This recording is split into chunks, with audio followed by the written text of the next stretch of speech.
Bom, pessoal, eu sou Marcelo Alexandre e essa é a parte computadores da quarta geração.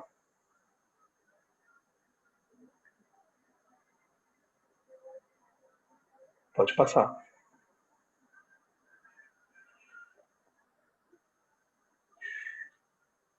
Bom, o período da quarta geração ele foi de 1971 a mais ou menos ali 1980, né, dentro desse período aí.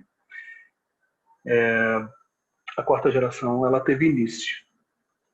Foi quando a Intel lançou o seu primeiro microprocessador, o Intel 4004, sendo o mais potente da época, com circuitos SSI, MSI, até então, né?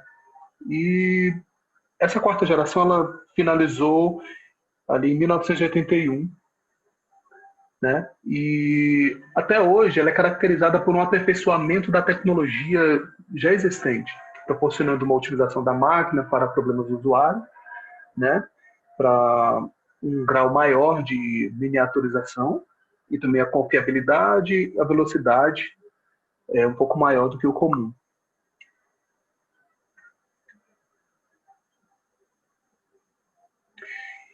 E aí também teve essas novas características, né, que foram muito plausíveis nessa geração, né, que os computadores eles começaram a ficar mais baratos, não eram aqueles trambolhos, né, do tamanho de prédios e tal. E ele, além de baratear mais, ele se tornou um pouco, assim como eu posso dizer, mais disponível para a população comum. A disponibilidade dele de compra ficou mais acessível, né? E aí dentro disso aí tivemos a introdução da internet. A internet ela abriu um leque de variedades, né? De acessos, onde a pessoa podia ter o seu próprio comércio ali, a sua própria empresa ali, né? E o acesso seria mais rápido e fácil. Com essa história da internet, essa parte da internet, deu-se o desenvolvimento de domínios, né? Que é o www, né? Que a partir dali tem o nome que a pessoa cria, e aí .com, .gov e por aí vai. Ele tem uma série de domínios aí. Né? Os computadores ele também se tornaram menores, mais portáteis, né? Na qual você pudesse andar com ele, levar ele para locais, lugares, né? E sendo ele mais portátil, né? E aí também veio o primeiro microprocessador do mundo, que é o 4004, o aumento da memória endereçada e também o surgimento da teleinformática.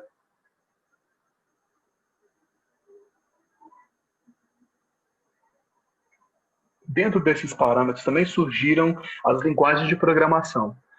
As linguagens, elas conseguiram fazer com que os computadores fizessem coisas que seria mais complicado para o ser humano fazer, algo mais matemático, né? E as linguagens começaram a trazer uma inteligência maior para a máquina, né?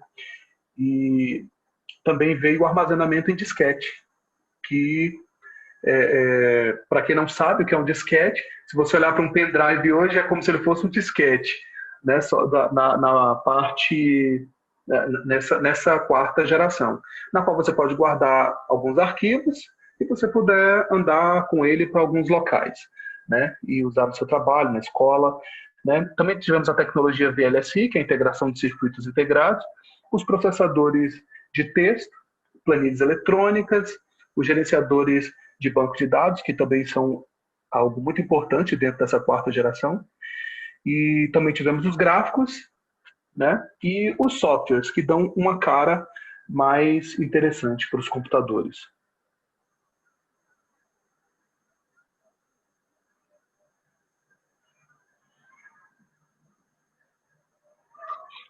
Então, pessoal, como o Marcelo falou, eu sou o Jonathan. Como o Marcelo falou, essa quarta geração ela foi marcada por diversas mudanças, né? E, e por trás de todas essas mudanças, essas invenções, essas ideias, tiveram grandes personagens.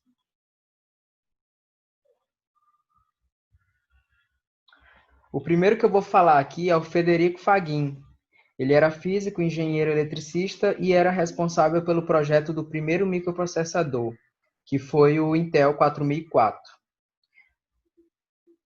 Temos também o Masatoshi Shima. Ele era engenheiro de computador japonês e foi participante fundamental no desenvolvimento do Intel 4004, o primeiro microprocessador comercial.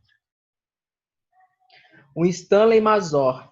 Ele era engenheiro e também foi co-inventor do primeiro microprocessador, o Intel 4004, juntamente com Marcion Hoff, Masatoshi Shima e Federico Faguin. Ou seja, esses três primeiros eles estavam envolvidos no mesmo projeto. Tinham outras pessoas também que estavam envolvidas, né? Geralmente nesses projetos de tecnologia existem várias pessoas envolvidas, né? Engenheiros, cientistas da computação, e esses foram os responsáveis por criar o primeiro microprocessador do mundo. O Dennis Ritchie, ele foi responsável por criar a primeira versão da linguagem C. Essa linguagem C, ela foi atribuída ao sistema operacional Unix, que foi usado no PDP-11, que foi um dos computadores muito utilizados nessa época. Temos também o Alan Shugart, que ele era engenheiro empresário, e ele ficou muito famoso pela invenção do disquete, né? Como o Marcelo falou, o disquete também foi um marco na quarta geração, né? Trazendo aí uma maneira de armazenamento mais moderna para aquela época e também mais dinâmica, né? Você conseguia carregar esse armazenamento para qualquer lugar e também mais barato. Temos também o Henry Edward Roberts.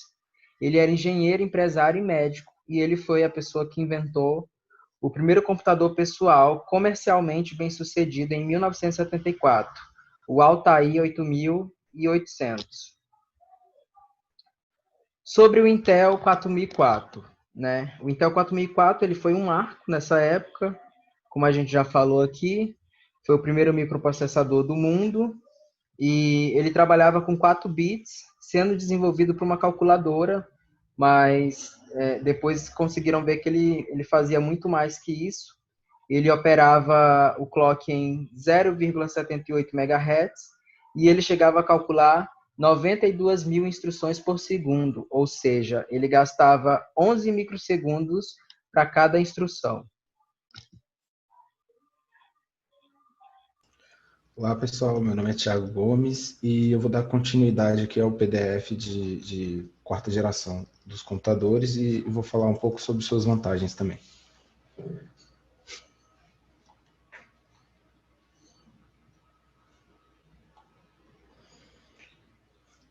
Uma das principais vantagens dessa geração foi as máquinas que ficaram mais potentes e confiáveis do que as gerações anteriores, né? E elas tiveram um poder de processamento muito maior com o surgimento do Intel 4004, né? E também surgiram ventiladores para resfriar, né? E eles ficaram muito mais baratos em relação às gerações anteriores. E surgiram também alguns tipos de linguagens de programação de alto nível, como o C++ e o Smalltalk. Intel 4004 e Altair 8800. O Intel 4004 ele foi o primeiro microprocessador do mundo e, na verdade, ele foi iniciado apenas foi para operar uma calculadora de uma empresa japonesa, né, a Busicom. Mas aí os dirigentes tiveram a percepção que esse microprocessador ele fosse, né, realizar mais tarefas e eles empregaram ela em uma evolução do 4004 que virou um desenvolvimento para o primeiro computador pessoal, que aí surgiu o Altair 8800. O Cray 1. O Cray 1 ele foi lançado em 1976 e foi o primeiro supercomputador da história, né? Ele operava em 80 MHz e tinha 8 MB de memória RAM. Ele chegava a fazer 250 megaflops e nele foi usado pela primeira vez o conceito de processamento vetorial. Então foi um dos computadores mais importantes. E aí a gente teve uma margem de erro um pouco considerável aí no custo-benefício dele.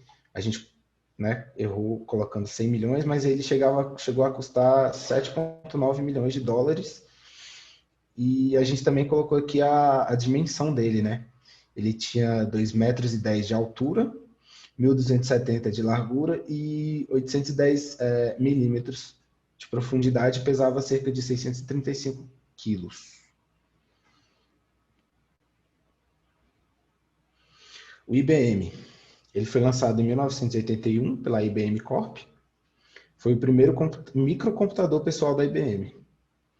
Ele tinha um clock de 4,77 MHz de frequência, um microprocessador Intel 8088, aí a gente já teve um pequeno avanço, né, considerável, comparado com o Intel 4004, e ele usava o sistema operacional MS-DOS da Microsoft, que tornou o computador, e também foi tornado um dos computadores mais vendidos da época.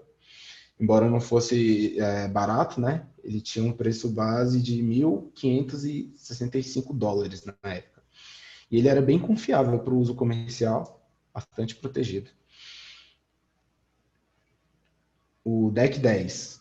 DEC 10, na verdade, o nome é DEC System 10, e existia nas variantes K10, que é de baixo de gama, e KI10, que é o topo de gama.